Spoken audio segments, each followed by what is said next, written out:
Hello everyone, मेरा नाम Morpheus है और मैं आज शुरू करने वाला हूँ लेक्चर 2 ऑफ आईसीटी 2022 मॉडल, जिसमें हम कवर करेंगे लिक्विडिटी एंड पीडी अरेज।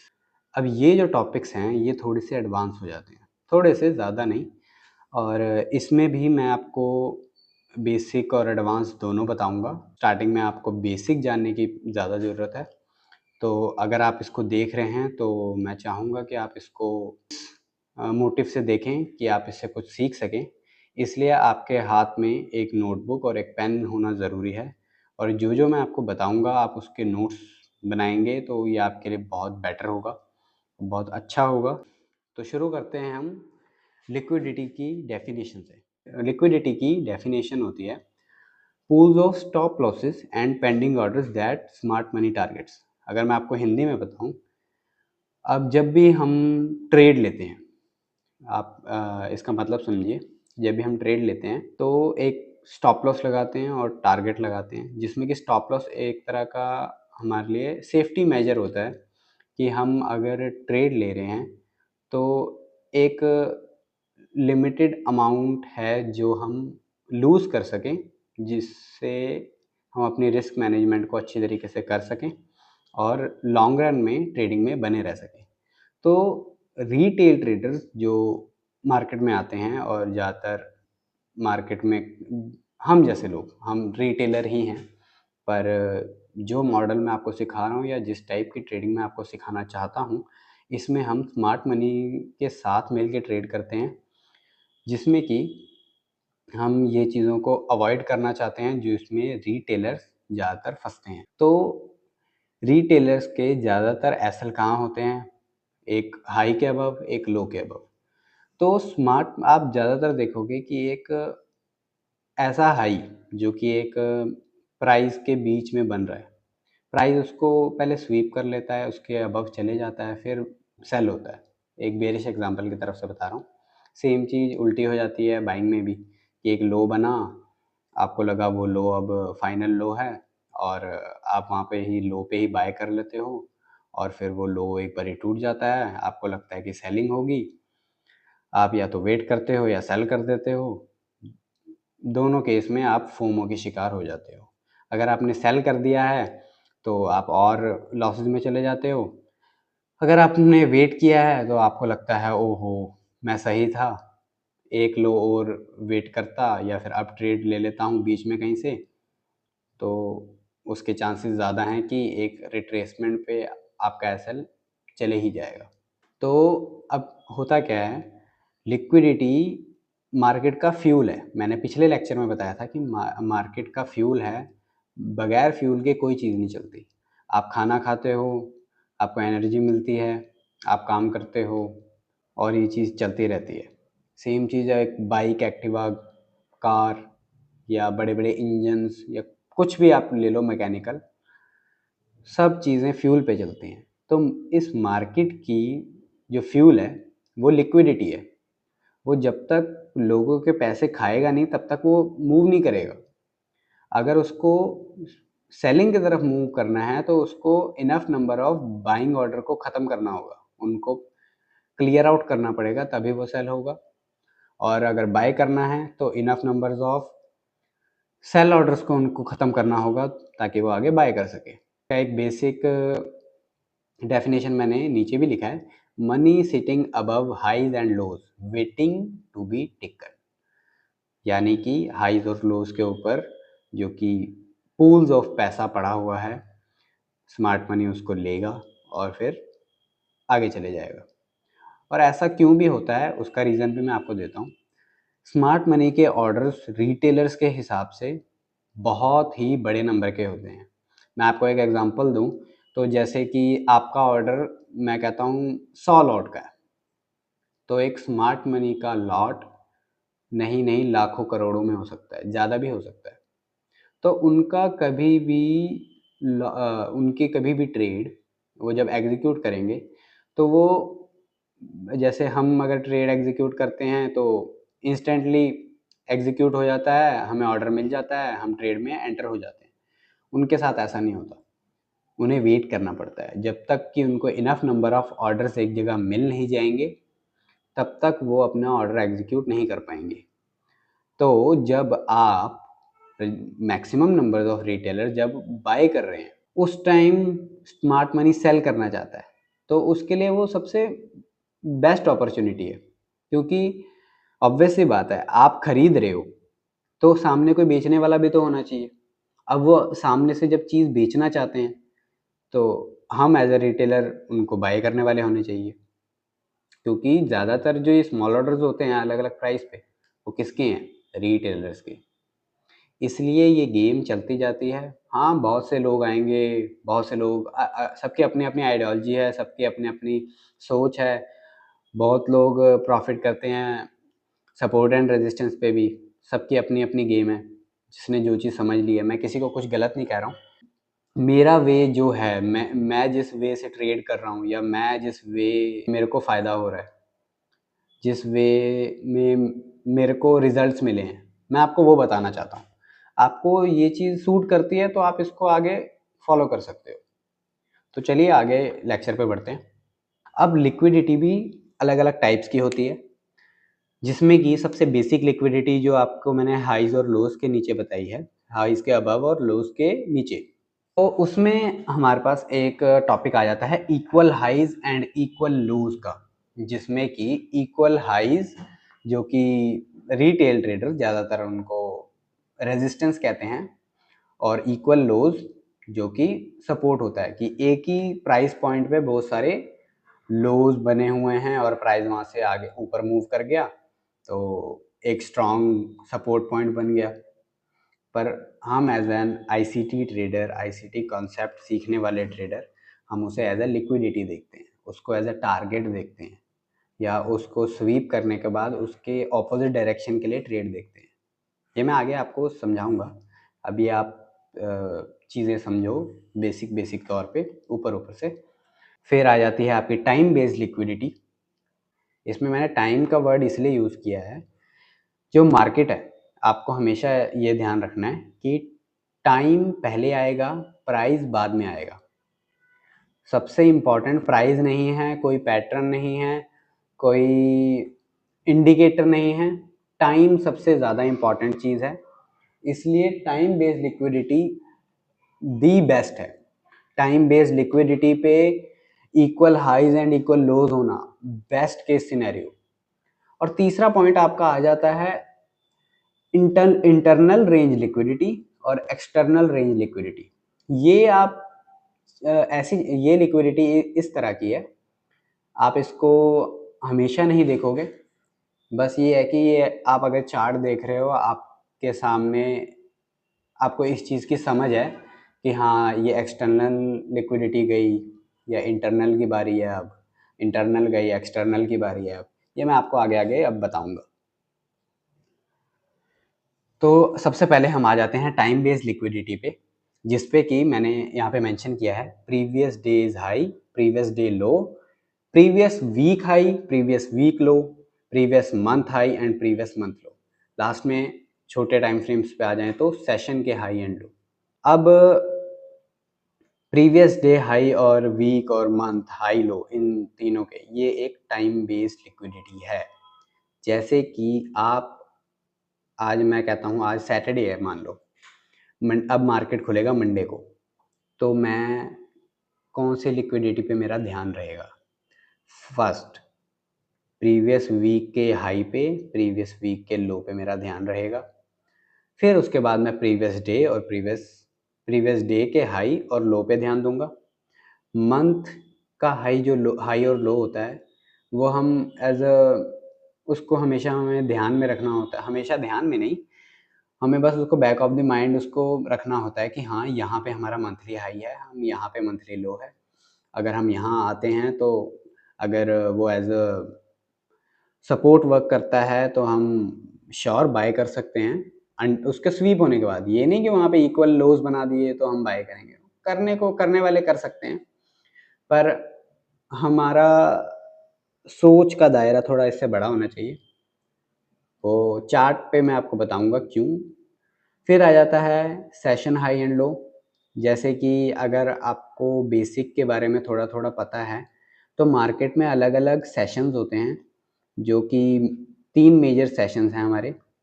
एक आ गया आपका एशिया, सेकंड हो गया आपका London, third and the most important New York session.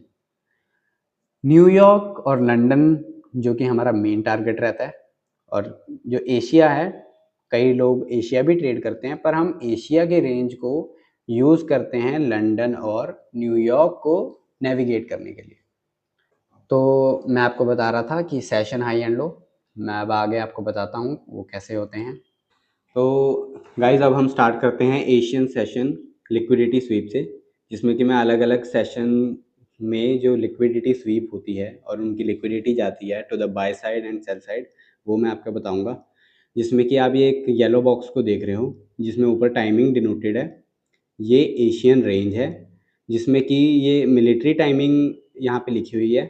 जो 19 हो गया ये आपका 7 PM, तो इसमें जो 7 PM है ये आपका इवनिंग की टाइमिंग है, और 00 हो गया आपका 12 AM मिडनाइट।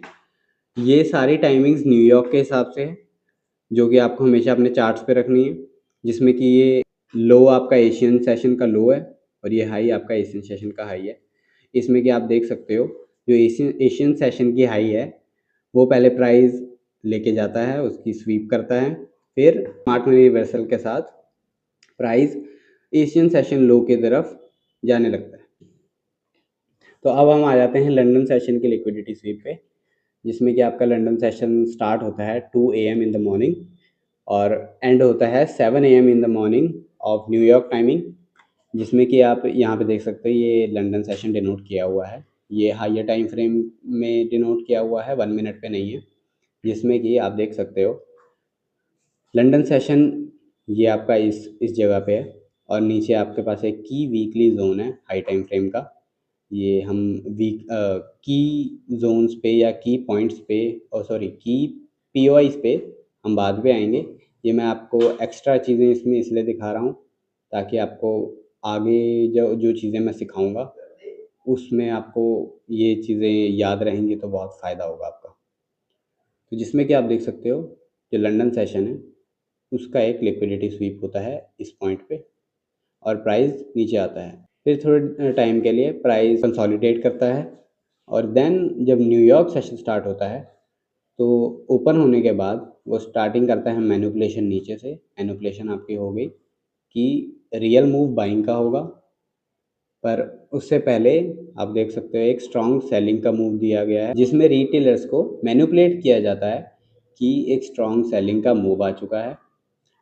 पर असल में स्मार्ट मनी क्या कर रहा होता है, वो ट्रैप कर रहा होता है रिटेलर्स को सेलिंग की तरफ। एक्चुअली वो बाइंग में अपने पोजीशन फिल कर रहे होते हैं, और उसके बाद आप देख सकते हो मैनिपुलेशन नीचे होने के बाद एक एक्सपेंशन होता है टू दी अपसाइड, जिसमें कि आपका एक PDRA भी यूज़ होता है FVG इस केस में, और एक अच्छी लॉन्ग अपॉर्चुनिटी आपको मिलती है।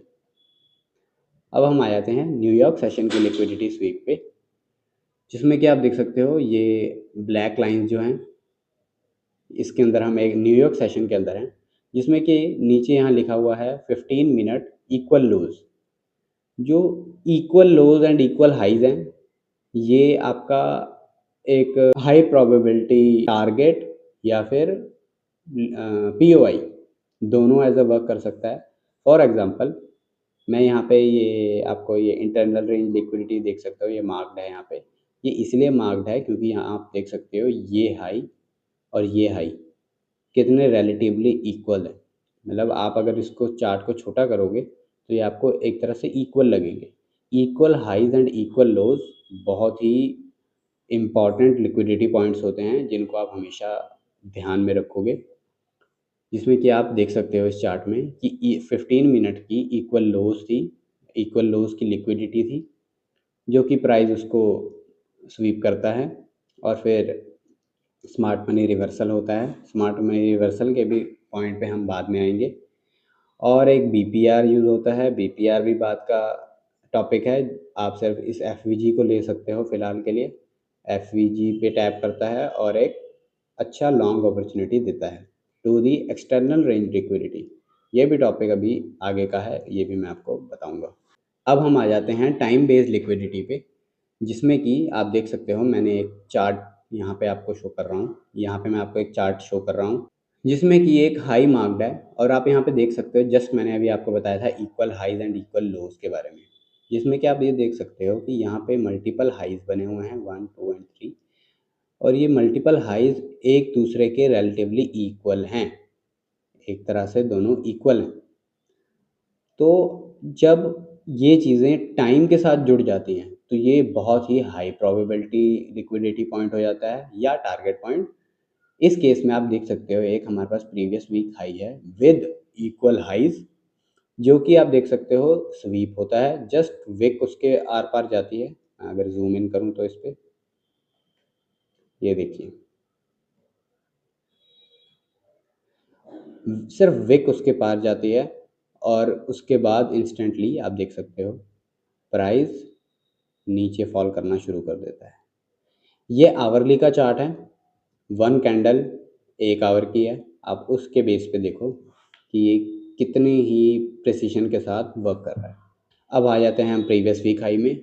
अब इस केस में आप देख सकते हो एक प्रीवियस वीक का लो है, पिछले हफ्ते का लो है, जो कि सिंगल लो है और प्राइस उसको स्वीप करता है, एक बारी ऊपर जाता है फिर दोबारा आता है, वहाँ पे काफ़ी देर टाइम अपना स्पेंड करता है और फिर फाइनली एक बुलिश मूव देता है। तो अब ये पॉइंट्स कुछ ऐसे हैं कि आपको हमेशा इस तरह के मूव्स नहीं मिलेंगे। इस तरह के मूव्स भी आएंगे मार्केट में जिनको आप हमेशा ध्यान में रखोगे कि आप इसको प्ले कैसे करोगे। वो मैं आपको इस पूरे सीरीज़ में, इस पूरी मेंटरशिप में बताता जाऊंगा।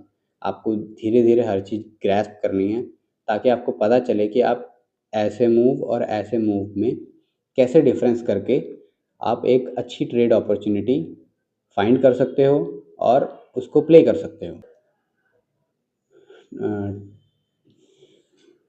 कट मैं यहाँ पे आपको कोई ट्रेडिंग के रिलेटेड ये नहीं कह रहा हूँ कि आपको ट्रेड करना है, आपको अपने पैसे लगाने हैं, ये आपकी अपनी चॉइस है।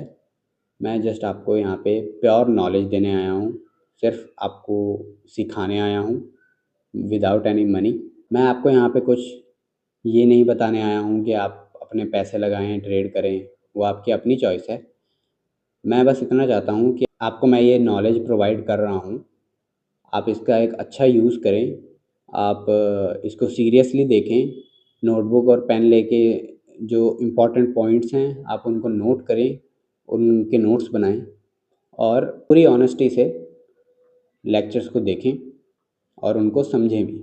आपको कुछ ना समझ आए तो आप कमेंट कर सकते हो नीचे, मैं आपको श्योरली रिप्लाई करूँगा, चाहे वो कमेंट पे सॉल्व हो सके तो कमेंट पे, वरना आप मेरे को मैं आपको पर्सनली भी समझाने में हर्ज नहीं रखता हूँ। प्रीमियम एंड डिस्काउंट एरेज, इस टॉपिक पे आने से पहले मैं आपको एक टॉपिक बताना भूल नहीं गया। एक टॉपिक जो था external range liquidity and internal range liquidity.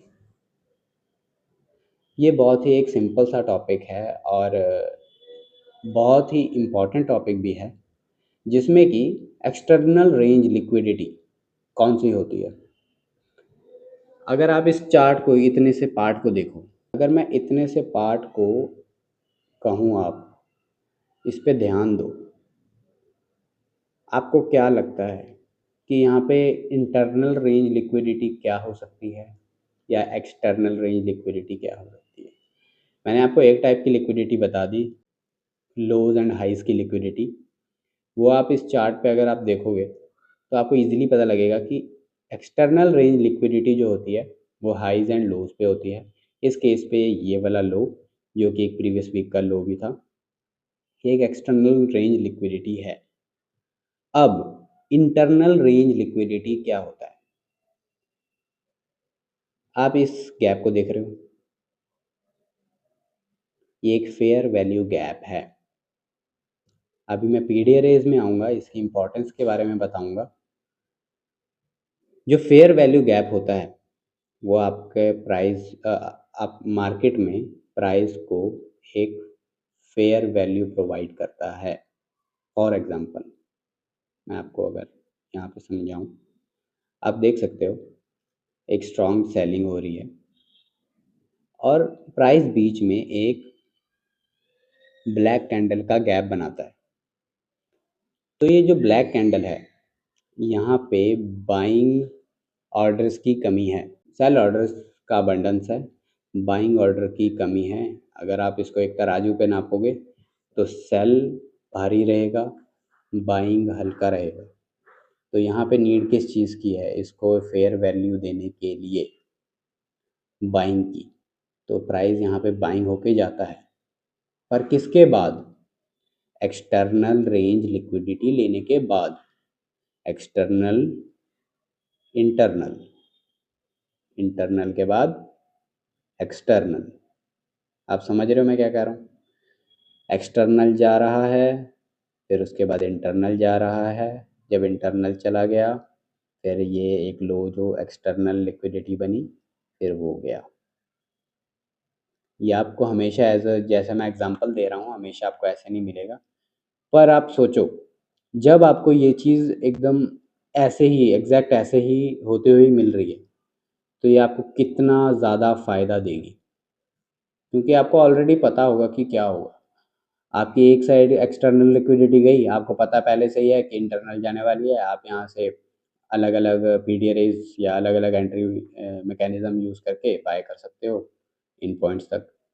ये लो, 1 2 3 4 5 6 अलग अलग पॉइंट्स तक आप बाय कर सकते हो। चलो मैं मानता हूँ आपने ये नहीं ली, पर आपको ये चीज़ की नॉलेज है कि एक्सटर्नल रेंज गई, अब इंटरनल रेंज लिक्विडिटी हम भरने आ गए। अब किसकी बारी है? External range liquidity, external range liquidity. यहाँ पे इतने सारे सेलिंग अपॉर्चुनिटी है, वो सब आप कैप्चर कर सकते हो। पर आपको वेट करना होगा, आपको जल्दबाजी नहीं करनी है। जब आपका सेटअप बन रहा है, आपको सिर्फ तब ही फॉलो करना है, उसके अलावा आपको कुछ करने की ज़रूरत नहीं है। इंटरनल और एक्सटर्नल रेंज लिक्विडिटी बस इतनी सी ही है। ये सिंपल सी चीज़ आप यूज़ कर सकते हो अपनी ट्रेडिंग में, जो कि आपको काफ़ी फ़ायदा दे सकती है। नेक्स्ट हम आ जाते हैं प्रीमियम एंड डिस्काउंट एरेज में, जिसमें कि मैंने अभी जस्ट बात की थी फेयर वैल्यू गैप की। फिर हम बात करेंगे ऑर्डर ब्लॉक की, ब्रेकर ब्लॉक की, मिटिगेशन ब्लॉक्स की, और लास्ट में आ जाता है हमारे गैप्स। गैप्स और फेयर वैल्यू गैप्स में थोड़ा सा फ़र्क है, उनके काम काफ़ी हद तक एक जैसे होते हैं। मैं ये नहीं कह रहा हूँ सेम होते हैं, ये दोनों चीज़ें सेम हैं, दोनों के अपने अपने काम भी हैं, पर काफ़ी हद तक देखने में वो एक जैसे लगते हैं। वो मैं आगे आपको बताऊंगा। सबसे पहले आ जाते हैं हम फेयर वैल्यू गैप में। जैसा कि मैंने आपको बताया कि एक कैंडल, सेकंड कैंडल और थर्ड कैंडल, जिसमें कि जो बुलिश फेयर वैल्यू गैप होता है, उसके फर्स्ट कैंडल का हाई और थर्ड कैंडल का लो के बीच में जो गैप होता है, बॉडी का गैप होता है, अगर ये विक यहाँ तक होती तो कोई फेयर वैल्यू गैप नहीं होता। पर अगर बीच में कोई विक नहीं है, सिर्फ बॉडी बॉडी है, तो उसको हम कहते हैं fair value gap. Vice versa हो जाता है जब हम बेयरिश एग्जांपल लें, फर्स्ट कैंडल का लो, थर्ड कैंडल का हाई, और बीच में जो बॉडी गैप है, सिर्फ बॉडी बॉडी है, उसको हम कहते हैं बेयरिश फेयर वैल्यू गैप। अब हम आ जाते हैं ऑर्डर ब्लॉक पे। ऑर्डर ब्लॉक आपको देखने में थोड़ा सा ट्रिकी लग सकता है, पर एक बारी आप इसको समझ लोगे तो ये काफ़ी इजी है। अब फर्स्ट एग्जांपल में मैं जूम इन कर दूं पहले। फर्स्ट एग्जांपल पे आप देख सकते हो प्राइस एक फेयर वैल्यू गैप पे आया और वहाँ से रिवर्स हो रहा है। इससे पहले प्राइस नीचे मूव कर रहा था, बेरिश ऑर्डर फ्लो था। प्राइस एक एफ पे आया, इंपॉर्टेंट एफ पे, वो मैं आपको बताऊंगा एफ कौन से इंपॉर्टेंट हैं, कौन से इंपॉर्टेंट नहीं हैं, किन पे आपको ध्यान देना है, जिसमें किसकी प्रोबेबिलिटी ज़्यादा है वर्क करने की, ये मैं आगे बताऊंगा आपको अगले लेक्चरों में। तब तक के लिए इसको समझिए। आप देख सकते हो एक बेरिश ऑर्डर फ्लो है, एक डाउन ट्रेंड चलता आ रहा है और एक इम्पॉर्टेंट एफ पे प्राइस रिवर्स करता है आपको, और थोड़े टाइम भी कंसोलिडेशन स्टार्ट होती है। तो इस केस में जो लास्ट बेरिश कैंडल है या सीरीज ऑफ कैंडल्स हैं, इस केस में 2 कैंडल्स हैं। अगर इसमें लास्ट कैंडल मान लो ये वाली कैंडल ग्रीन होती तो हम सिर्फ इसी को लेते इस ब्लैक कैंडल को। पर इस केस में आप देख सकते हो जो रिवर्स होने से पहले जो लास्ट ब्लैक कैंडल्स हैं, बेयरिश कैंडल्स, हम उनको मार्क करेंगे। आप इसको विक टू विक भी कर सकते हो, पर इस केस में मैंने बॉडी टू बॉडी इसलिए की है, बहुत बड़ा रेंज है, विक यहाँ पे इतनी मैटर नहीं करती हैं। और उसमें आप देख सकते हो कि प्राइस ऑर्डर ब्लॉक के पार आने के बाद वापस उसमें आके रिट्रेसमेंट लेता है और उसके 50% पे ये जो डॉटेड लाइन जा रही है ये 50% है ऑर्डर ब्लॉक का। 50% of the order block work करता है और एक एक्सपेंशन स्टार्ट हो जाती है। सेम चीज़ अगर हम बेयरिश एग्जांपल देखें, एक बाइंग का मूव चल रहा है, जब रिवर्स हुआ तो रिवर्स होने के बाद जब रिवर्स होने के बाद पहली ग्रीन कैंडल या सीरीज ऑफ ग्रीन कैंडल्स, ये सीरीज कहाँ ख़त्म होगी? ब्लैक कैंडल जहाँ शुरू हो गई एक, अगर ये भी ग्रीन होती तो मैं ये पूरे पार्ट को ले लेता, पर यहाँ पे एक ब्लैक कैंडल आ गई, लास्ट में ये दो ग्रीन कैंडल आ गई, मतलब ये आपका ऑर्डर ब्लॉक है। आप इसको मार्क करो, ये देखो ये इसके पार गया, ये उस पर वापस रिट्रेस किया, 50% की रेंज तक आया और एक गुड सेलिंग मूव आपको दे गया। ऑर्डर ब्लॉक में बस इतना सा ही है। आप इसको चार्ट में जब आप देखोगे तो आपको अलग अलग स्विंग पॉइंट्स पे ऑर्डर ब्लॉक्स मिलेंगे। ये मैंने आपको एक छोटे पार्ट का स्क्रीनशॉट खींच के आपको मैं समझाने के लिए मैंने आपको ये दिखाया है, वरना आपको हर स्विंग पॉइंट पे एक ऑर्डर ब्लॉक मिल जाएगा। अब मैं अगर यहाँ पे देखूँ, अगर इसको बहुत छोटे टाइम फ्रेम पे अगर ले जाएं, ये 15 मिनट का टाइम फ्रेम है, यहाँ पे एक ये छोटा सा सेलिंग का मूव है। अब ये जब तक सेलिंग का मूव था तो एक ये जो लास्ट ब्लैक कैंडल है यहाँ पे भी बनी होगी, वो order block as a work की और बाय होगी। तो हर टाइम फ्रेम पे आपको ऑर्डर ब्लॉक मिलेगा, हर स्विंग पॉइंट पे मिल जाएगा। ऐसा ज़रूरी नहीं है हर ही स्विंग पॉइंट पे मिलेगा, पर most of the swing point पे आपको ऑर्डर ब्लॉक मिलेगा। कई बार टैप होगा, कई बार नहीं होगा, उसके भी अपने अपने रीज़न है, वो भी मैं आपको बताऊंगा अगले लेक्चर में। अब हम आ जाते हैं breaker block. Breaker block tricky तो है ही, साथ ही में इसमें आपको हो सकता है थोड़ा ज़्यादा दिमाग लगाना पड़े सीखने के लिए, पर इतना भी मुश्किल नहीं है। आप थोड़ा इसको ज़ोर दोगे तो आपको पता चल जाएगा। पहले हम आ जाते हैं बेरिश एग्जांपल पे। आप देख सकते हो मैंने अभी आपको बताया था लिक्विडिटी, अब लिक्विडिटी हाइज एंड लोज पे होती है। अब आप देख सकते हो एक शॉर्ट टर्म हाई एक यहाँ पे बना हुआ है, एक हाई बना हुआ है, हाई की लिक्विडिटी जाती है और जब ये हाई की लिक्विडिटी जाती है उससे पहले एक लो बना हुआ है, या आप अगर ध्यान दोगे तो ये लो है, बॉडी लो है, इसमें विक नहीं है। ये ब्लैक वाली कैंडल ग्रीन वाली कैंडल से थोड़ी सी नीचे है, ये एक 3 कैंडल स्विंग एकदम प्रॉपर बन रहा है, तो एक ये स्विंग लो है। बाय साइड लिक्विडिटी गई, उसके बाद सेल साइड लिक्विडिटी गई, ये आप ध्यान दो, बाय साइड सेल साइड, जब सेल साइड गई उसके बाद लास्ट ब्लैक कैंडल जब सेल साइड जाने के बाद जो स्विंग गया है वही स्विंग लेना है जिस स्विंग ने बाय साइड लिक्विडिटी ली थी। जिस स्विंग ने बाय साइड लिक्विडिटी ली उसको आप मार्क करोगे, उसकी लास्ट ब्लैक कैंडल को। सीरीज ऑफ ब्लैक कैंडल इस केस में मैंने इसलिए नहीं ली क्योंकि ज़्यादा यहाँ पे मार्क करने की ज़रूरत नहीं थी। क्यों? क्योंकि इस ब्रेकर के सामने एक फेयर वैल्यू गैप भी है, ओवरलैपिंग पीडी अरेज हैं जो कि इसी पॉइंट को एक हाई प्रोबेबिलिटी बनाते हैं। ओवरलैपिंग पीडी अरेज बहुत ही हाई प्रोबेबल होते हैं, जिसमें कि आप देख भी सकते हो प्राइस इतना नीचे मूव करने के बाद एक एक्सट्रीम रिट्रेसमेंट लेता है उस ब्रेकर के अंदर और उसको टैप करता है और नीचे, उसकी स्क्रीनशॉट मैंने पूरी भी नहीं। अब हम आ जाते हैं एक बुलिश एग्जांपल पे। आप यहाँ पे देख सकते हो एक लो है, सेल साइड लिक्विडिटी, हाई है, by side liquidity, last green candle.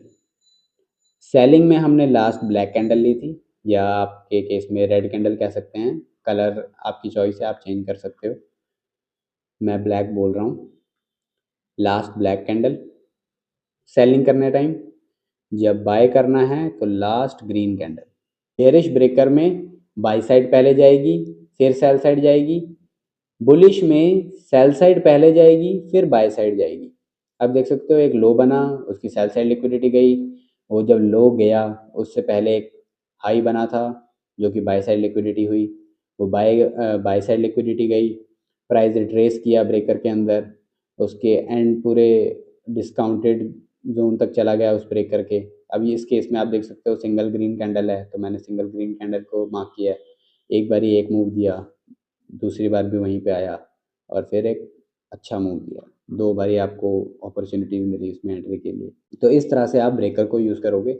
इसको भी आपको अपने चार्ट्स पर प्रैक्टिस करना है, अच्छे से देखना है। आप इसको प्रैक्टिस करते रहोगे तो आप इसको ईजिली मार्क कर पाओगे।